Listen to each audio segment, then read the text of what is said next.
안녕하십니까. 대통령 선거가 한 달도 채 남지 않았습니다. 그 중차대한 의미, 새삼 말씀드릴 필요조차 없겠죠. 그렇지만 유권자들은 아직도 야권 후보가 누구인지조차 모르고 있습니다. 텔레비전 토론 한번 제대로 본 적이 없습니다. 그래서 이상한 선거라는 얘기가 나올 정도입니다. 이제 다음 주면 후보 등록입니다. 저희 한국방송기자클럽은 여러분들의 소중한 알 권리를 더 이상 외면해서는 안 된다는 생각으로 참 어렵게 시리 대선 후보들과 함께하는 초청 토론회를 마련했습니다. 오늘은 그 첫 번째 순서로 여러분 잘 아시죠? 민주통합당 문재인 후보를 모셨습니다. 박수로 맞이해 주십시오.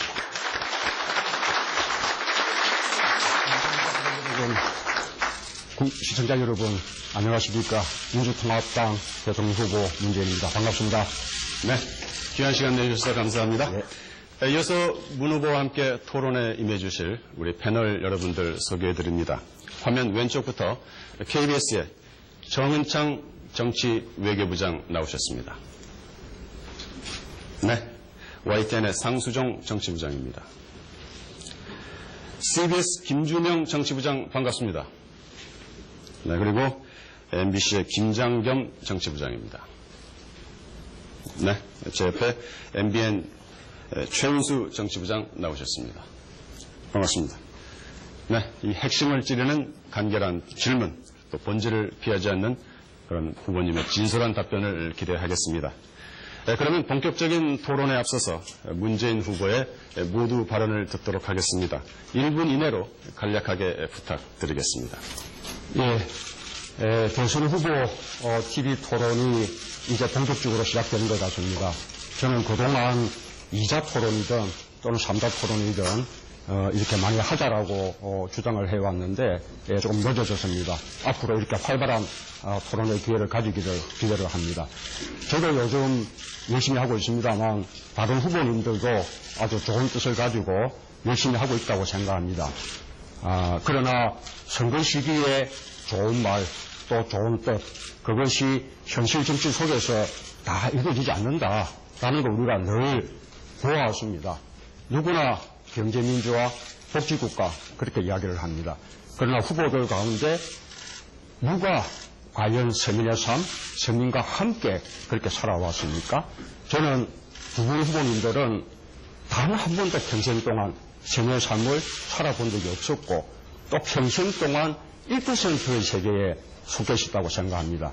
그렇다면 경제민주화나 복지국가에 대한 것도 그 진정성을 우리가 조금 그대로 인정하기가 어려운 거 아닌가 그런 생각을 갖고 있습니다.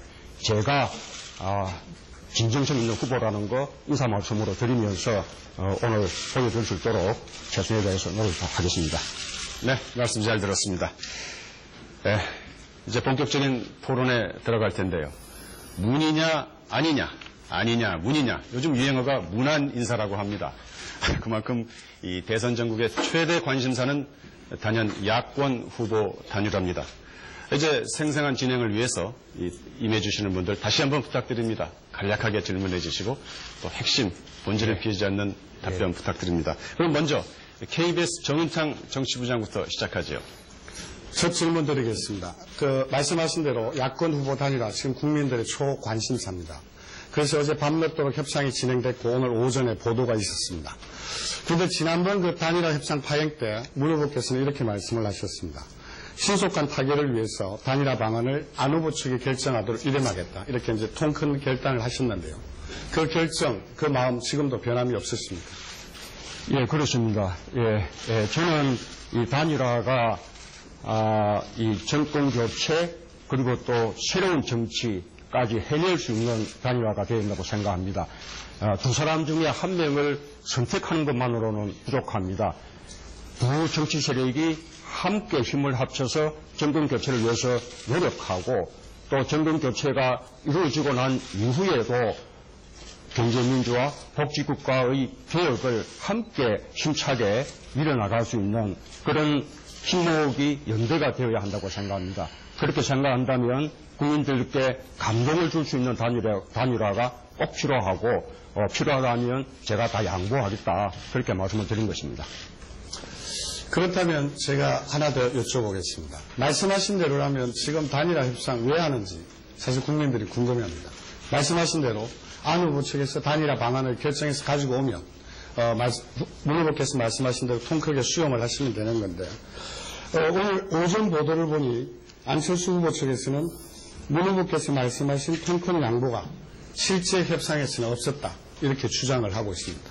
어떻게 됩니까?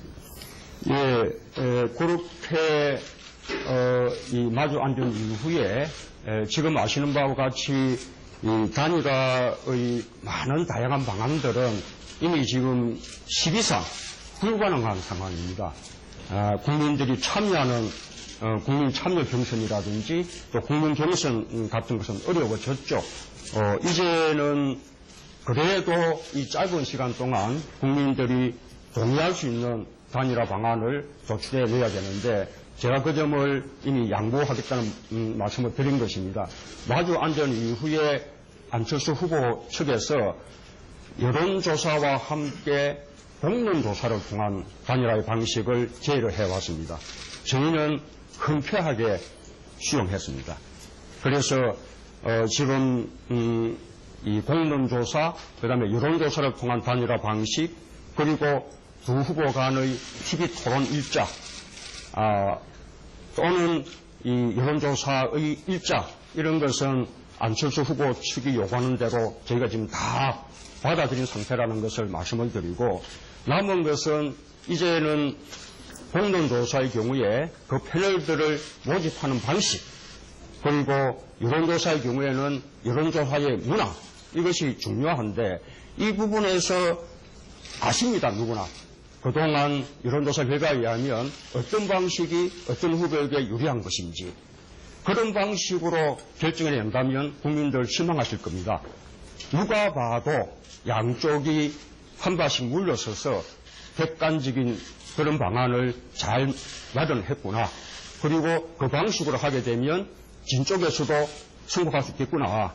이렇게 국민들이 동의할 수 있는 이 단일화 문항 또 공론조사 패널 모집 방식 부족한 이게 필요한 것인데 현재 지금 안철수 후보 측에서 저희가 보기에는 국민들 동의할 수 없는 누가 봐도 그동안 안철수 후보 측의 이 일방적으로 유리한 방식이라는 것이 누구나 다 그렇게 느낄 수 있는 그런 방식을 지금 고수하고 있기 때문에 그 점에서 좀 타결되지 않고 있다라는 말씀을 드립니다. 네, 우리 첫 번째 질문부터 좀 따끈따끈한 것 같습니다. 하나만 더 제가 추가드립니다. 한 말씀 더 하시겠습니까? 하나만요. 네. 그래서 이제는 한 달이 남은 것이 아니고 불과 지금 2, 3일을 남겨둔 시점이거든요. 저는 지금부터는 두 후보 측이 단일화 협상에서 주장하는 내용을 국민들에게 다 알리고 밀실에서가 아니라 투명하게 단일화 협상을 전개해 나가자라는 제안 말씀을 드리고 싶습니다. 네, 우리 KBS 정부장께서 질문하셨습니다만 시청자 여러분들의 이해를 돕기 위해서 제가 간략하게 우리 문 후보께 여쭙겠습니다. 지금 말씀하신 내용이 그게 과연 양보냐, 통 큰 양보냐, 실무 협상에서 계속 조건을 따지고 있는 것 아니냐 이런 의문을 지금 여쭙는 겁니다. 거기에 대해서 간략하게 답변해 주십시오. 제가 양보하는 것이 무엇이라는 것은 제가 기자회견을 통해서 이미 밝혀드렸죠. 큰 단일화의 방안 양보하겠다. 실제로 아까 받아들였다는 말씀을 드렸고요. 그러나 그 세부적인 방안은 실무적인 협의가 필요하죠. 또 실무적인 협의는 양쪽이 밀실에서 합의한다고 끝나는 문제는 아닙니다. 그것이 국민들이 동의할 수 있어야 되는 것이죠. 네, 지금 아주 좁혀져 있습니다. 알겠습니다. 단일화의 여론조사의 문화, 그 다음에 패널조사의 패널 선정 방식. 그렇게 일단 이해를 하겠습니다. 자, 이어서 어느 분 질문하실 차례인가요? 네, 문 후보께서는 여론조사와 공론조사 방식을 흔쾌히 수용하셨다. 방금 말씀하셨는데 어젯밤 뉴스와 오늘 발생한 뉴스를 보면 문 후보 안철수 캠프 측에서 협상 내용 일부를 공개한 것과 관련해서 공개 사과를 요구하셨습니다. 이 같은 상황을 어떻게 저희들이 받아들여야 하는 것인지, 그리고 이기는 선거를 하기 위해서 모집하는 방식, 그리고 여론조사의 문항에 대해서 국민에게 감동을 주는 통쾌한 결단을 못 내리고 이기는 방식에 고집하고 있는 거 아니냐라는 인상을 주고 있습니다. 이거에 대한 입장을 밝혀주시죠. 우리가 국민들께 감동을 드리는 단일화를 위해서 어제 다시 모여 앉았을 때 양쪽이 합의하기를 이렇게 단일화 협의의 내용을 언론에 공개하지 않는다는 사전 약속을 했었는데 그 약속을 안철수 후보 측에서 깨고 언론에 알렸죠. 그 점을 항의한 것이죠. 그리고 이제는 오히려 거꾸로 날짜가 불과 2, 3일 이런 긴박한 상황이기 때문에 이제는 밀실 협상이 되지 않도록 그런 논의의 과정을 국민들께 오히려 투명하게 알리면서 하자라고 제가 이제 제안을 드리는 것입니다. 이 언론 프로에 대해서 조금 제가 두 가지만 더 말씀드리면요. 다 아시는 바와 같이 우리 민주통합당의 인적 쇄신을 그쪽에서 새정치 공동선언의 조건으로 요구를 해왔습니다. 말하자면 이박퇴진이죠. 민주당은 정말 그 깊은 이 고뇌 끝에 현실적으로 여러 가지 어려움이 있을도 불구하고 그분들이 정말로 크게 결단 내리고 희생을 했습니다. 그러고 났더니 그것은 우리가 요구했던 것이 아니다. 이렇게 말합니다. 그래서 어떻게 받아들이겠습니까? 그래서 이제는 양쪽이 어떻게 하면 국민들에게 더 이렇게 좀 착한 모습을 보일 수 있을 것이냐. 또 그러면서 협상장에서는 누가 더 유리한 방식을 또 따낼 것이냐. 이렇게 이제 급급할 것이 아니고 국민들에게 방안들을 이렇게 보여드리면서 어느 것이 객관적인 방안이고 어느 쪽이 두 후보가 함께 이렇게 승복할 수 있는 방안이냐라는 것을 국민들께 보여드리면서 언론하자는 것이죠. 네, 고맙습니다. 그러면 통 큰 정치의 측면에서 오늘까지 단일화 방식이 결정돼야 한다고 하셨는데 오늘 단일화 방식이 나오는 건지 24일까지 후보가 결정되는 것인지 그리고 단일화 룰 협상에 실패하면 투표용지를 인쇄하는 12월 10일까지 시한을 연장해서라도 단일화 협상을 마무리 지을 것인지. 저는 사실 하루하루가 지금 조마조마합니다. 한 달 남은 것이 아니거든요. 안철수 후보와 다시 이제 마주 앉으면서도 적어도 후보 등록 전 단일화 그 원칙을 재확인하고 그러기 위해서는 늦어도 24일 밤까지는 단일 후보가 결정돼야 된다라는데 두 후보가 합의를 했습니다. 네.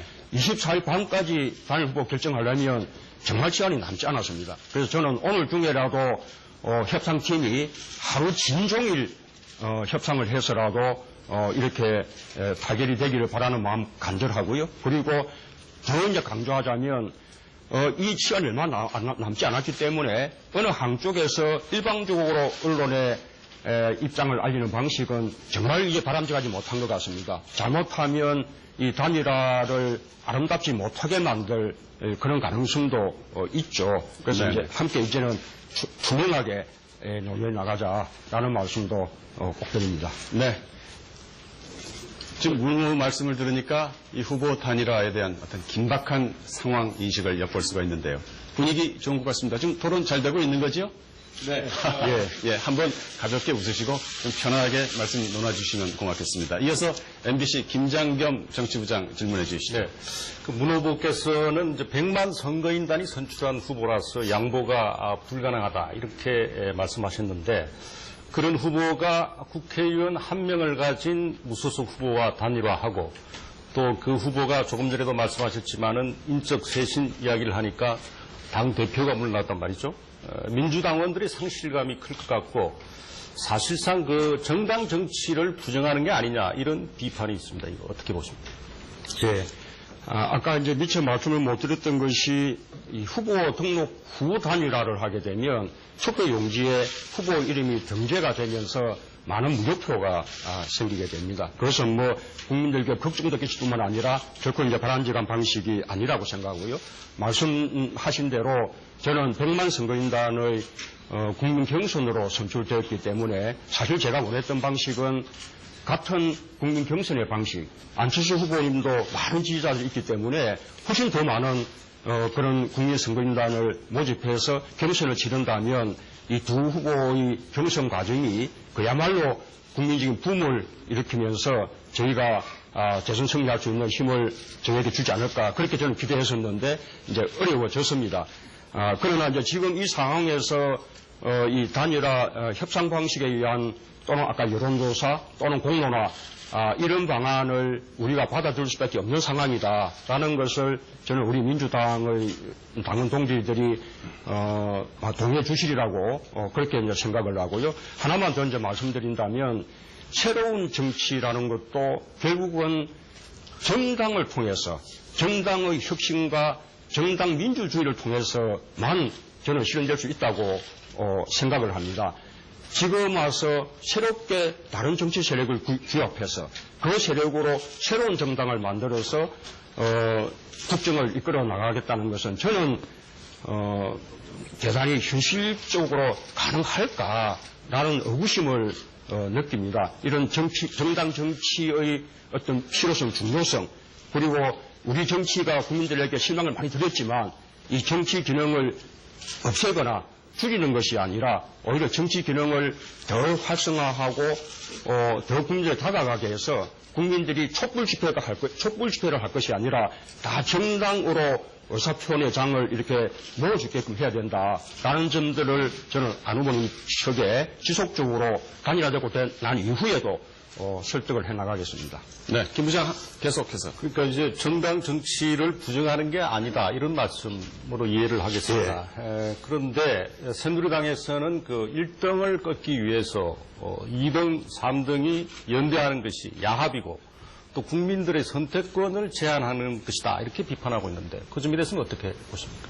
네, 새누리당이 그렇게 비판할지 모르겠습니다만 지금 이 단일화의 논의는 예를 들면 새누리당 후보 경선 과정에서 탈락한 후보와 저하의 단일화를 요구하는 것이 아니죠.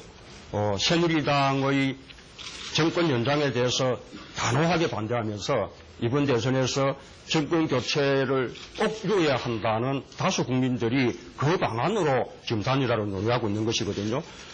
저는 국민들의 여망을 이게 받들고 있는 것이라고 생각하고요. 어떻게 하면 국민들이 바라는 방식대로 이 여망을 잘 받듬으로써 국민들께 이렇게 더 큰 희망을 주고 감동을 줄 수 있을 것인가 라는 데 저희가 더 지혜를 모아야 한다고 생각합니다. 네, 이어서 CBS 김주명 정치부장 부탁드립니다. 네, 지금 문재인 후보로 단일화할 경우 이탈하는 지지층이 안철수 후보로 단일화할 경우보다 많다 이런 여론조사 결과가 있습니다. 또 지금 이제 우려되는 게 단일화 과정에서 아름다운 단일화 또 감동을 주는 단일화라고 말씀하셨지만 실제 지금 과정을 보면 실망하는 국민들이 많아지는 것 같습니다. 결국 단일 후보가 되더라도 안철수 후보 지지층을 모두 끌어안지 않으면 승리하기 어려운데 지금 같은 양상으로 가면 안철수 후보 지지층까지 같이 끌고 가기 어려운 상황으로 되는 거 아니냐. 이 부분을 해결하기 위한 보관이 있습니까? 예, 지금 그동안 많은 여론조사 결과가 있었는데요. 그 여론조사의 거의 일관된 경향을 보더라도 제가 다자 구도에서 지고 있을 때조차도 야권 단일 후보로서는 훨씬 더 적합하다는 여론조사 결과가 거의 일관돼 왔었습니다. 심지어 요즘은 아예 다자 구도에서도 제가 이제 앞서고 있고 이길 가능성도 훨씬 높다는 것, 이게 이제 다 여론조사 결과에서 드러나고 있는 것인데, 결국은 국민들이 선거에서 대통령을 뽑는 것이거든요. 당장 내일 투표를 한다면 여론조사에 응하는 분들이 어느 분을 선택할 것인가, 그 점이 저는 판단 기준이라고 생각하는데, 제가 앞서가고 있다고 그렇게 생각합니다. 그리고 우리가 함께 힘을 모아야 되는데 제가 누차 말씀드린 바와 같이 그냥 후보 하나 선택하고 다른 후보가 승복하는 것으로는 불가능합니다. 양 후보 지지층들이 다 함께 힘을 모을 수 있어야 되고 뿐만 아니고 이제 우리가 이제 이길 수 있겠구나 라고 부음이 국민들께 생기면서 시너지가 또 생겨야 되고요. 뿐만 아니고 우리가 투표장에 가자. 그래서 정권교체 이루자라는 투표 참여 열기까지 더해져야만 저는 저희가 정권교체가 가능하다고 생각합니다. 그래서 그래서 이제 그 출발이 국민들께 감동을 주는 단일화라는 것을 누차 강조드리고 있는 것이죠. 네, 문 후보께서 하실 말씀이 참 많은 것 같습니다. 예, 이어서 우리 상수종 정치부장, YTN의 상수종 부장 말씀해 주시죠. 예, 좀 쉬운 질문 드리겠습니다. 문 후보께서는 단일화 과정에서 통 큰 형님을 여러 차례 강조하신 것 같은데 아마도 좀 전에도 말씀하셨지만 자신감의 발로라고 저는 생각이 됩니다. 그렇다면은 문 후보께서 야권의 단일 후보가 돼야 되는 그런 본인이 가지고 있는 장점 또는 강점이 있다면 좀 진솔하게 한번 말씀을 해주시죠. 지금 국민들이 간절히 바라는 것이 우리 정치가 정말 새로워지면서 국민들이 정치가 우리 국민들의 뜻을 조금 제대로 반영하는 재기능을 하는 것이라고 생각합니다. 국회라면 국회가 제왕적 대통령제의 그 권한 남용을 잘 이렇게 견제, 균형 이렇게 할 수 있어야 되는데 그 균형이 약했습니다. 또 그런 기능들을 정당이 제대로 못했습니다. 그래서 이제 정당 혁신, 그다음에 새로운 정치가 꼭 필요하게 된 것이죠. 이것이 시대적 화두가 되었습니다만 저는 국민들께서 조금 더 냉정하게 이렇게 판단해 보시면 이런 새로운 정치를 과연 현실 정치 속에서 어떻게 구현해 나갈 것인가, 정당의 기능을 줄이거나 없앨 것인가, 오히려 시민들이 더 많이 참여할 수 있게끔 활성화할 것인가, 정치의 기능을 그동안 정치를 못했으니 국회의원 수를 확 줄이는 방식으로 정치 기능을 대폭 이렇게 축소시킬 것인가, 아니면 오히려 국회가 더 다양한 국민들을 대변하면서 대통령과 행정부에 대해서 제대로 견제할 수 있게 할 것인가, 이런 것에 대해서 국민들께서 어느 것이 더 현실적인 방안인가를 생각하게 되시리라고 생각합니다. 안철수 후보님이 그 점에 대해서 대단히 좋은 뜻을 가지고 있다고 생각하고 정당 바깥에서 우리 정당에게 끊임없이 자극을 주면서 새로운 정치를 촉구하고 있는 그것이 하나의 국민들의 공감을 주고 있는 부분에 대해서는 저는 대단히 높이 평가하지만 그러나 그 요구를 현실 속에서 구현해낼 수 있는 후보는 안철수 후보보다는 제가 아닐까. 그러니까 국민들이 더 많이 공감해 주실 것 같습니다. 그럼 거기다 추가적으로 하나만 더 말씀드리면 안철수는 그런 이유 때문에 단일 후보로는 좀 부적격하다 이렇게 보고 계시는 겁니까? 좀 안 후보에 대한 평가는 어떻게 보십니까? 그래서 아까 방금 말씀드렸습니다만 정말 이제 좋은 뜻을 갖고 계시고 이미 많은 역할을 하셨습니다.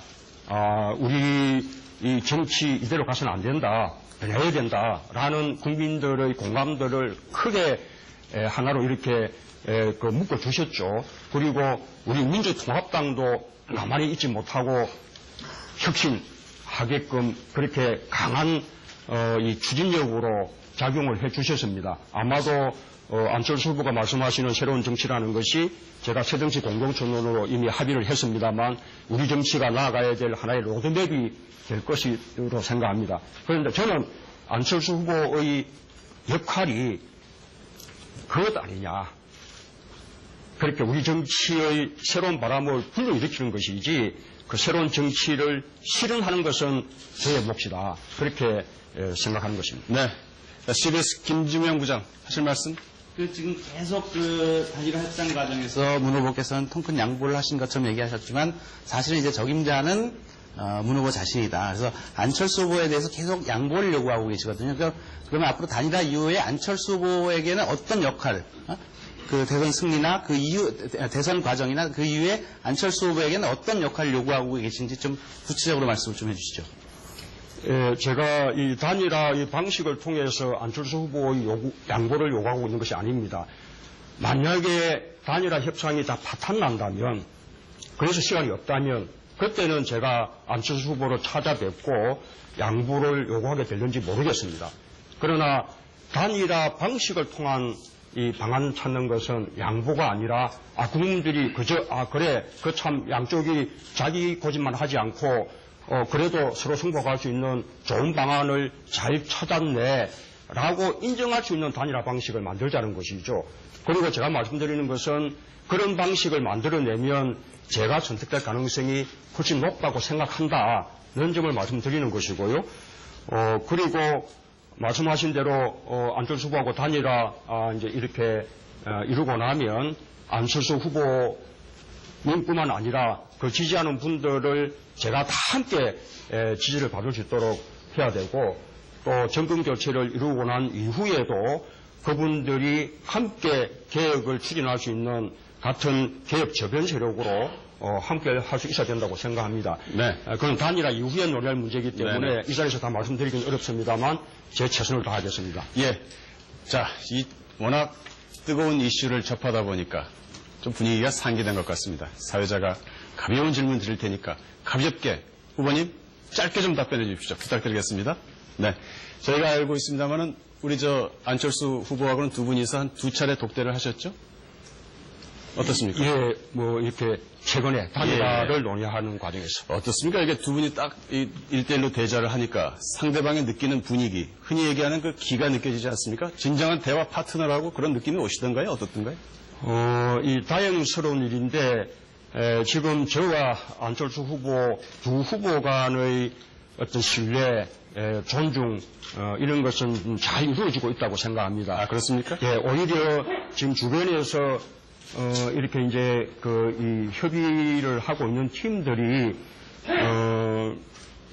우리 또 민주통합당을 위해서 또 그쪽은 또 새롭게 규합된 그 진영들이 자신들의 입장들을 좀 더 이렇게 생각하기 때문에 오히려 이것이 조금 어려운 점이 생기지 않나 예. 그렇게 생각하고요. 그러나 그런 상황이 되더라도 끝내 두 후보 간의 신뢰나 존중을 통해서 풀어낼 수 있을 것이다라고 저는 믿고 있습니다. 네, 두 후보 간의 인간적인 신뢰 이런 강조하셨는데 한나라당에서는 한편으로는 계속 그 단일화 협상에서 결국 최후의 승리는 문재인 후보가 될 것이다. 이런 전망을 공공연하게 내놓고 있어요. 새누리당이죠, 새누리당. 새누리당에서는 이거 개인적으로 어떻게 받아들이십니까? 기분이 좋습니까? 그런 말씀 들으면? 우선은 아무래도 새누리당이 저를 더 부겁게 생각하는 것은 너무나 당연한 것이죠. 그분들은 현실 정치 속에 있는 분들이니까요. 네. 그리고 이미 과거의 낡은 패러다임의 이 정치 구도 속에서도 이미 민주통합당은 128명의 국회의원을 가지고 있는 그런 이제 큰 정당인데 거기에 우선 제가 새롭게 가세해서 새로운 인물을 민주통합당 후보로 지금 내세웠죠. 게다가 저로 또 단일화되면 안철수 후보로 대표되는 그 세력의 지지까지 아울러 받을 수 있을 것이라고 이렇게 이제 생각되는 반면에 저에 대해서는 공격 소재가 없지 않습니까? 저는 이미 다 이렇게 노출되어 있는 거의 뭐 완벽하게 검증이 다 되어 있는 입장이고요.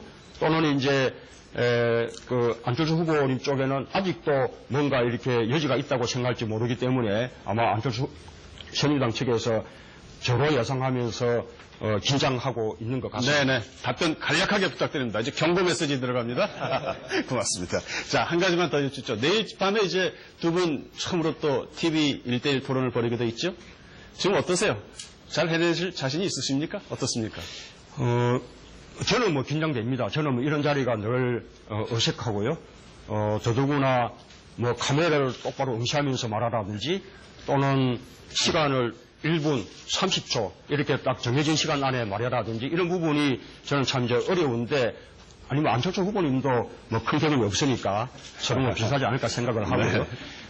자신 있다 없다를 떠나서 어쨌든 두 후보가 국민들에게 비교할 수 있는 그런 기회는 최대한 주는 것이 국민들에 대한 도리라고 생각을 합니다. 네, 감사합니다. 자, 이제 안철수 후보 얘기 많이 했는데 또 상대가 상대이니만큼 박근혜 후보에 관해서도 질문이 있어야 되겠습니다. 자, MBN의 최은수 정치부장 질문해 주시죠.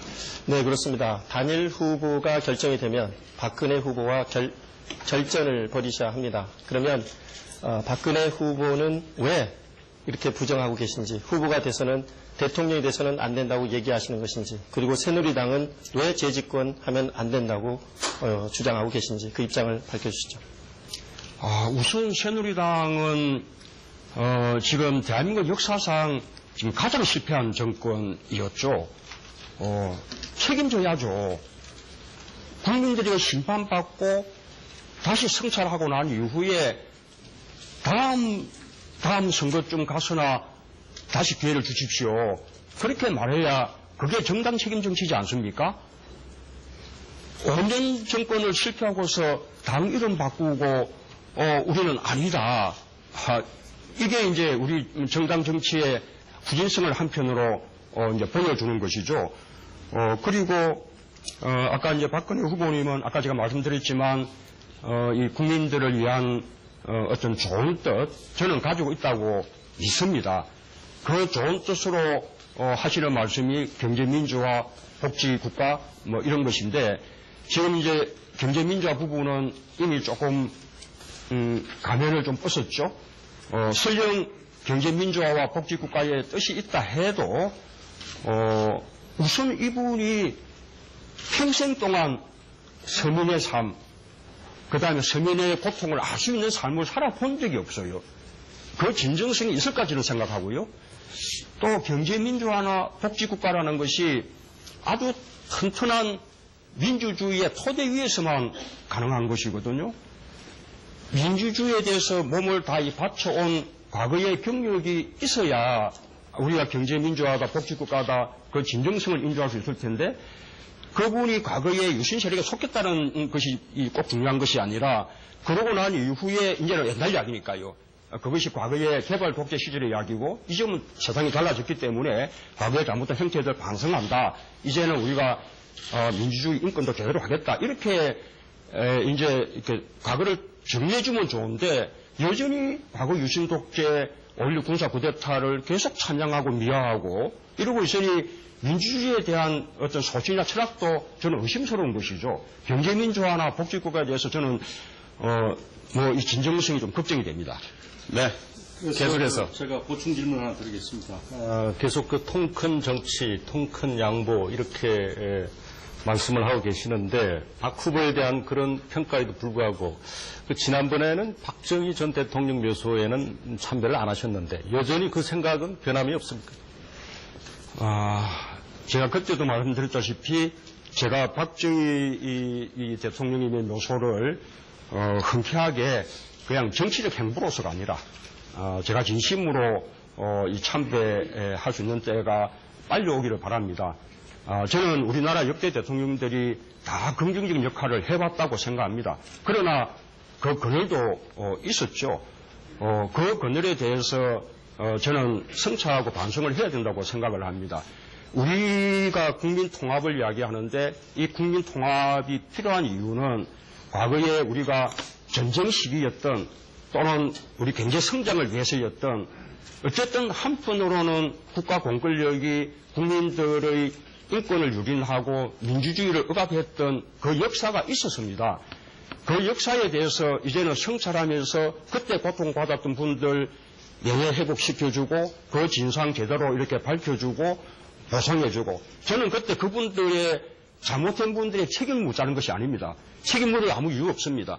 이런 과정을 거쳐야만 저는 통합할 수 있다고 보는 것이죠. 그래서 제가 이 박정희 대통령 묘소도 그런 것을 하나의 전제로 그렇게 말씀드리고 있는 것입니다. 네. 자, 이 단일화를 중심으로 또 두 상대 후보에 대한 문 후보의 입장과 생각을 들었습니다. 자, 우리 패널 여러분들 보충해서 질문하실 내용 없으십니까? 어떻습니까? 네, 좋습니다.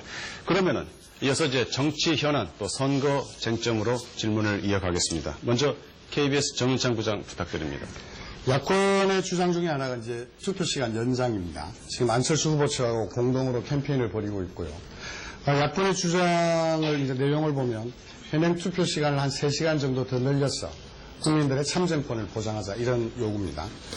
하지만 이 새누리당 여당이 이제 이 투표 선거가 한 달 정도밖에 남지 않았는데 정략적이다 이렇게 반대를 하고 있고요. 이게 과연 여야 합의로 선거법을 개정하는 것이 현실적으로 가능한지 어떤 보관을 가지고 계신지 궁금합니다. 예, 지금 우리 정치의 문제가 이 정치가 너무 국민들과 동떨어져서 외면당했다는 것입니다.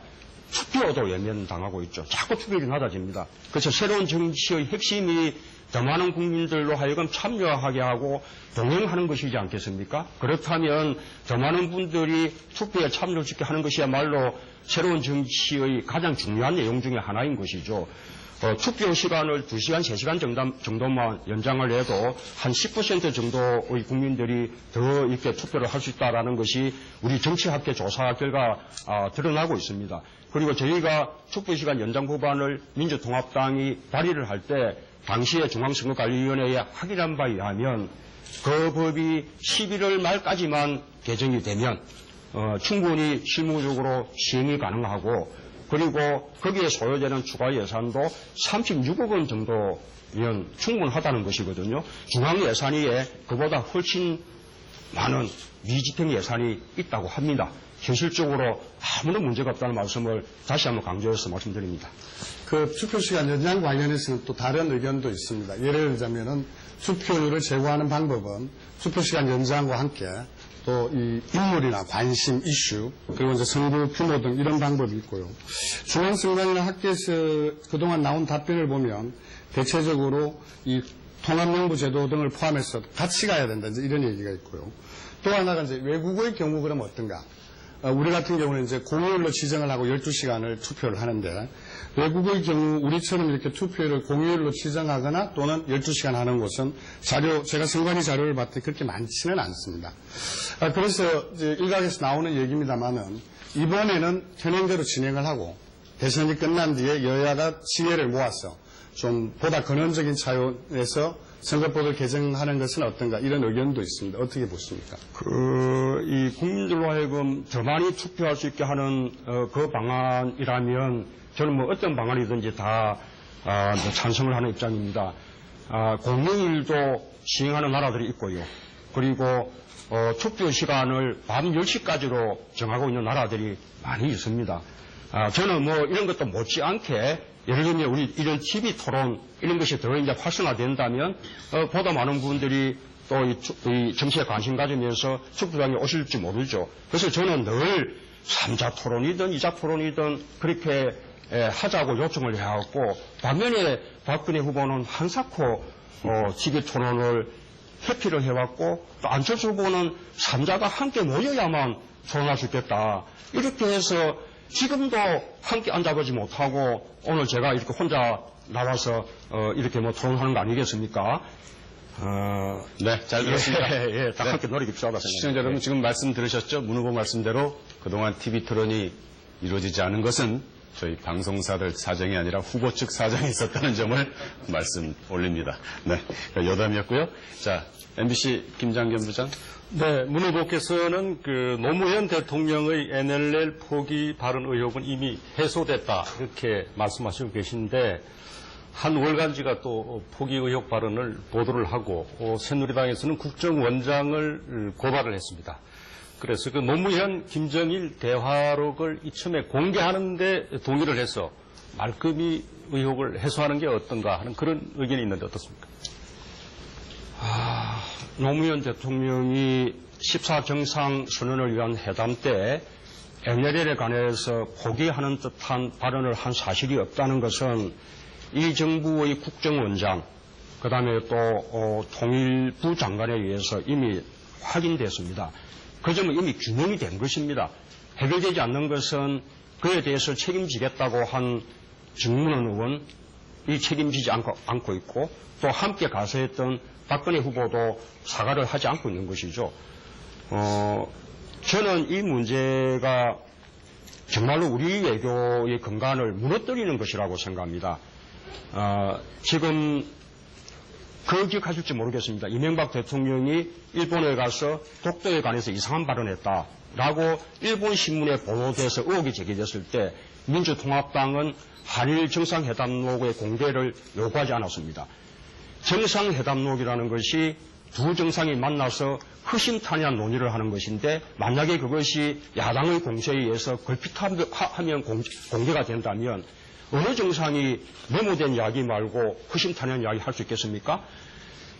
이 남북 정상회담의 회력도 마찬가지죠. NLL 주장도요.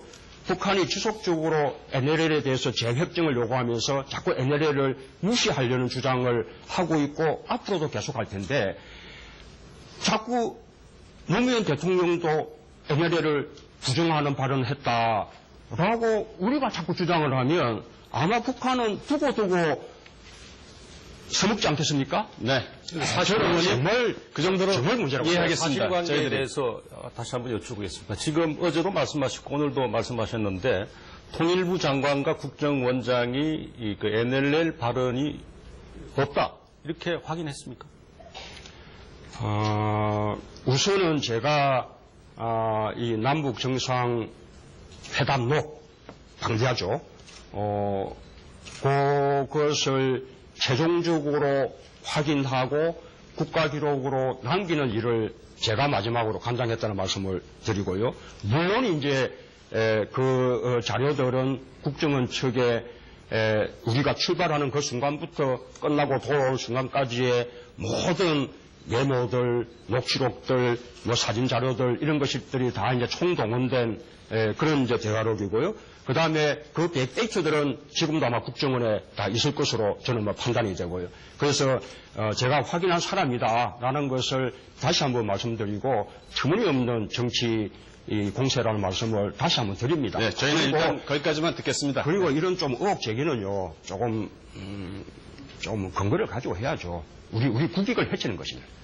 여전히 많은 분들이 의문을 갖고 계시기 때문에 저희들이 그런 분들의 의문을 해소하고 또 궁금해하시는 분들을 해소하는 차원에서 드리는 말씀이니까 그렇게 받아들여 주십시오. 네, 제가 간략하게 여쭤보겠습니다. 노무현 전 대통령 이야기가 나왔으니까요. 얼마 전에 그 영화를 보셨죠? 그 광해, 왕이 된 사나이 그 영화 보면서 눈물을 흘리셨다고 들었습니다. 정말 왜 그러신 겁니까?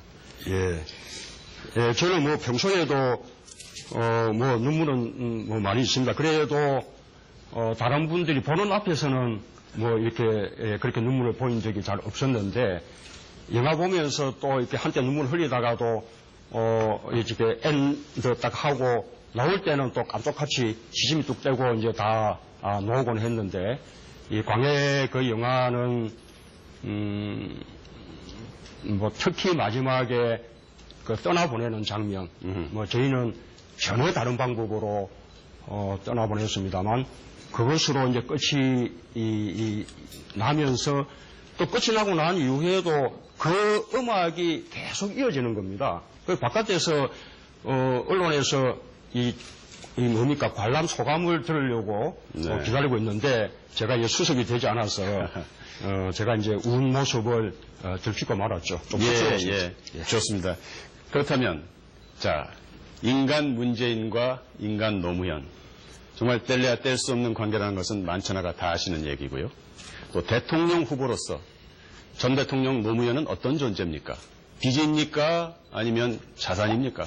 간략하게 말씀해 주십시오. 아마도 요즘 아직도 친노, 저희가 이 단일화 과정에서도 친노 이야기를 많이 들었습니다만, 이 노무현 대통령과의 인간적인 관계를 놓고 친노를 말한다면 아마 제가 대한민국에서 가장 친노일 것 같습니다. 그러나 노무현 대통령 시기, 그 시기의 우리 시대적 과제는 지금하고 달랐습니다. 기억해 보십시오. 참여정부 때 경제민주화 주장할 수 있었습니까? 좌파 빨갱이 소리 들었죠. 그 앞에 김대중 대통령 때는 진보라는 소리조차 할 수가 없었고요. 참여정부 2002년 대선 때는 정치적 민주주의를 최대한 이렇게 발전시킨다는 것이 시대적 과제였고 노무현 대통령은 그 과제에 저는 충실했다고 생각합니다. 그러나 정치적 민주주의가 발전해 나가면 이제는 이제 사회 경제적인 민주화의 요구도 분출해 오는 것이거든요. 참여정부가 그 점에서 부족했고 한계가 있었다고 생각합니다. 그 지금 현재 그 점에 대한 반성 때문에 경제민주화 복지국가가 이제 시대적 과제가 되고 있는 거죠. 이제는 국민들이 누구나 다 바라는 바이기 때문에 저는 참여정부하고는 전혀 다른 새로운 세상을 열 수 있게 되었다고 저는 감히 말씀드리겠습니다. 네, 참여정부와는 전혀 다른 새로운 세상을 열겠다. 이렇게 이해를 하겠습니다. 자, 다른 질문 또 해주시죠. 예, 문 후보께서는 그 대통령 4년 중임제하고 정부 통령제 도입 검토하실 의향이 있다고 말씀하셨습니다. 만약에 집권하신다면 그 개헌 문제를 바로 추진할 의향이 있으신지, 만약에 의향이 있으시다면 구체적인 로드맵을 갖고 계신지 좀 말씀해 주시고요. 만약에 집권 첫 해에 그 개헌 문제가 다뤄질 경우에는 여러 가지 개혁 과제들이 후순위로 밀리면서 국정 운영에 차질을 빚을 그런 우려도 있는데 이 부분에 대한 생각도 좀 말씀해 주시죠. 저는 제가 이 법률가지 않습니까? 게다가 또 인권 변호사로 그렇게 또 평생 살아왔고요. 거기에 비춰보면 우리 헌법은 너무나 부족한 것이 많아 보입니다. 87년도 6월 항쟁의 성과가 대통령 직선제였는데 그것만을 반영한 개헌이었거든요. 그래서 이제는 시대가 많이 발전했기 때문에 이제는 기본권 조항부터 시작해서 권력 구조 조항까지 이 근본적인 이 많은 어떤 이 헌법의 고치기가 필요하다 생각하는데, 그러나 겪어보니까 이것을 접근하기가 너무 조심스럽습니다. 이것을 정권 초기에 개헌 논의를 해버리면 이게 블랙홀이 돼서 다른 개혁 과제를 추진할 수가 없는 것입니다. 또 한편으로 정권 말에 가서 추진한다 그러면 또 정략적이라고 다음 선거를 대비한 하나의 책략이라고 또 의심받게 되죠. 그래서 제가 말씀드리는 것은 인권 조항을 비롯한 보다 장기적인 개헌 과제는 국회 속에 개헌을 다루는 특별위원회를 두어서 보다 장기적으로 논의해 나가고 국민들 논의가 충분히 모아지면 그때 추진하기로 하고, 우선 국민들이 아주 공감대가 있는 대통령 4년 중임제라든지 또 혹시 공론이 모아진다면 부통령제도라든지 또는 국회가 정부를 좀 더 견제할 수 있게끔 국회에 보다 많은 권한을 주는 이런 개헌이라든지 이런 개헌들은 원포인트로 아예 대선 과정에서 공약을 내걸고 그리고 지지를 받으면 다음 이 정권 초기부터 바로 추진해도 되지 않을까. 네네, 그렇게 생각을 합니다. 적극적인 개헌 의지를 피력해 주셨습니다. 이어서 CBS 김 부장 부탁드립니다. 얼마 전에 미국 대통령 선거가 끝났는데 우리 국민들이 가장 인상 깊었던 게 선거 결과 직후 롬니의 연설이었을 겁니다. 롬니는 이제 그 당파적 논쟁에 휩싸일 시간이 없다. 미국의 대통령은 초당적 지지를 받아야 된다. 이런 선언을 한 거거든요. 그래서 그 우리나라도 사실 내년에 굉장히 어려운 상황에 처해질 것으로 예상되고 있는데, 그래서 그 문 후보가 새누리당 박근혜, 만약에 단일 후보가 되면 새누리당 박근혜 후보에 대해서 누가 승리하더라도 내년에 경제 위기 또 국가적 위기를 극복하기 위해서 수당적 협력을 하자고 제안을 하고 또 국민 앞에서 협약을 맺을 생각이 있으신지. 그렇습니다. 제가 생각하고 있는 가장 간절함입니다. 제가 정치에 뛰어진 이유를 하나 말씀드리면 우리 정치를 바꿔야 되겠다라는 그 간절함이 제가 이제 아주 커졌기 때문인데요.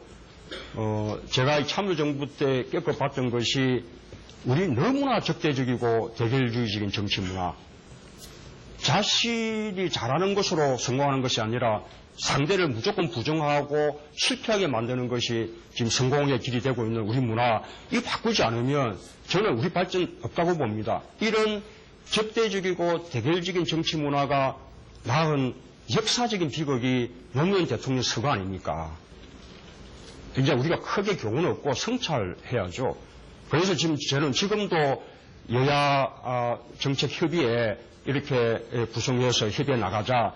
그리고 또 공통되는 공약은 이번 정기국회에서부터도 함께 실천하다 이렇게 하고 있고, 이번에 안철수 후보와 저 사이에 합의했던 새정치 공동선언 속에도 우리가 정권교체 이루고 나면 야당과 함께 이 정책 이 협의회를 만들겠다라는 게 담겨 있습니다. 저는 늘 궁금했던 것이, 아니 왜 야당에는 우리 그 외교, 국방, 안보 이런 것에 관한 중요한 정보를 제공해 주지 않는 것입니까?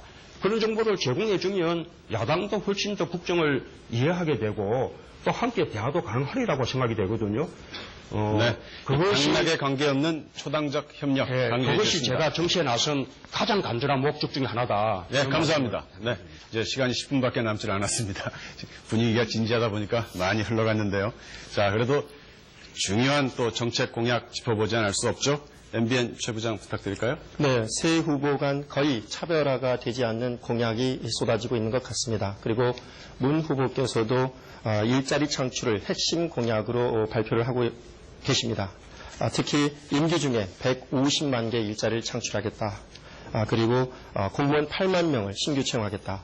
국립대 반값 등록금을 실현하겠다. 특히 전 산업 비정규직의 절반인 약 28만여 명을 정규직으로 전환하겠다.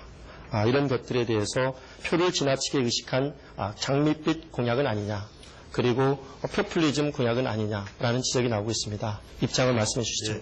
한 몇 개의 질문 정도로 나눠져야 될 질문들이 다 지금 돌아왔는데요. 우선 이제 일자리 창출 부분은 이 참여 우리가 150만 개 뭐 이렇게 이야기했다고 합니다. 참여 정부 기간 동안 경제 실패했다. 이런 제가 야단을 많이 들었습니다만 전체 5년간 110만 개 정도 일자리 창출했습니다. 이명박 정부 기간 동안에도 그 정도는 창출될 것으로 예상됩니다.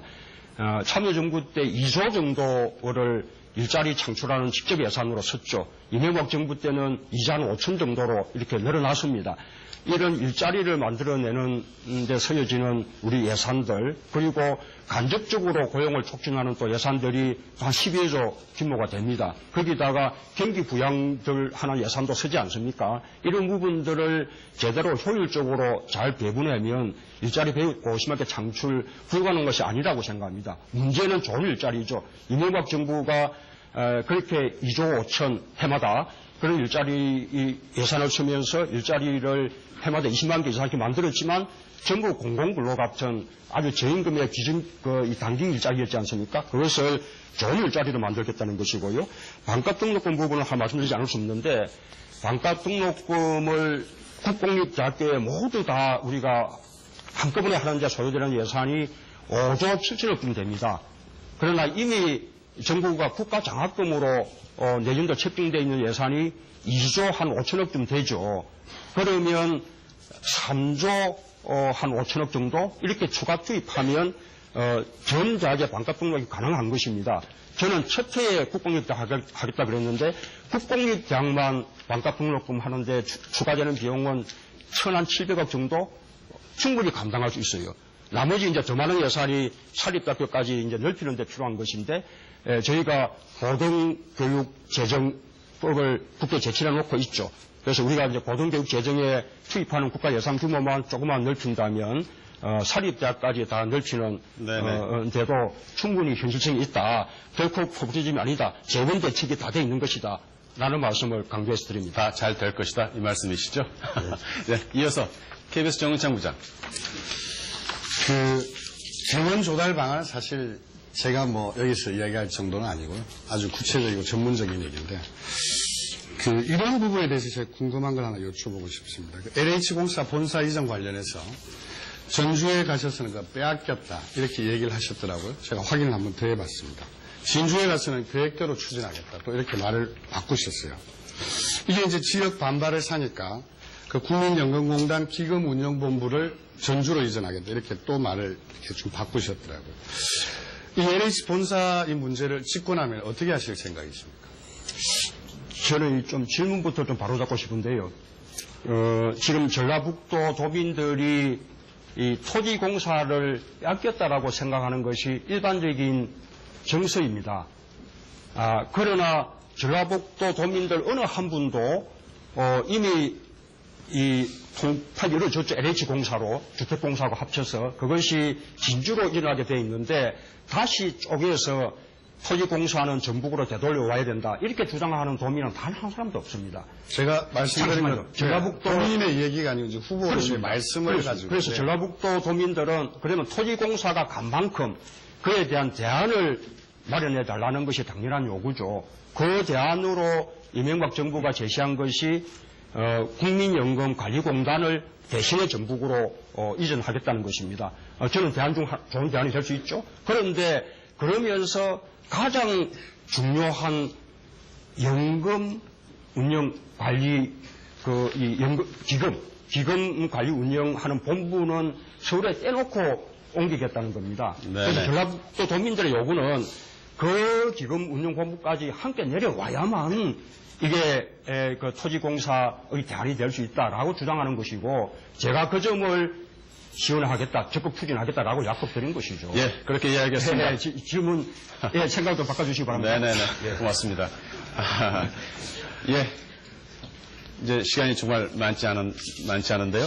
우리 물무짐 또 인생관, 가정관 제가 간략하게 여쭙겠습니다. 세상을 살아오시면서 가장 후회스러운 일 한 가지만 짧게 말씀해 주십시오. 제가 참여정부 비서실장을 받아들인 거죠. 그거. 그러면 가장 잘하시는 일은?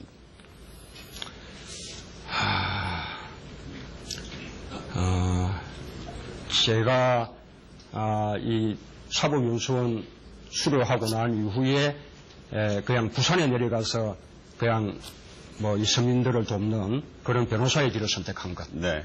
가족관계 간략하게 소개해 주시죠. 지금 어머니 뭐 80 넘으셨습니다만 어머니 계시고 제 처와 그다음에 또 일남 일녀 두고 있습니다. 네. 부인께서 상당히 활달하시다고 들었습니다. 그렇습니까?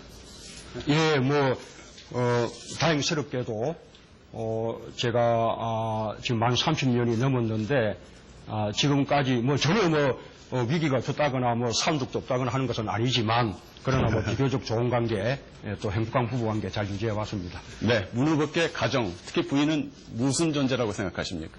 가정. 문 후보께 패밀리, 가족은 과연 무엇이라고 정의하시겠습니까? 저는 사실 정치보다도 더 중요하다고 생각합니다. 제가 저희 가정은 꼭 지키고 싶었고요.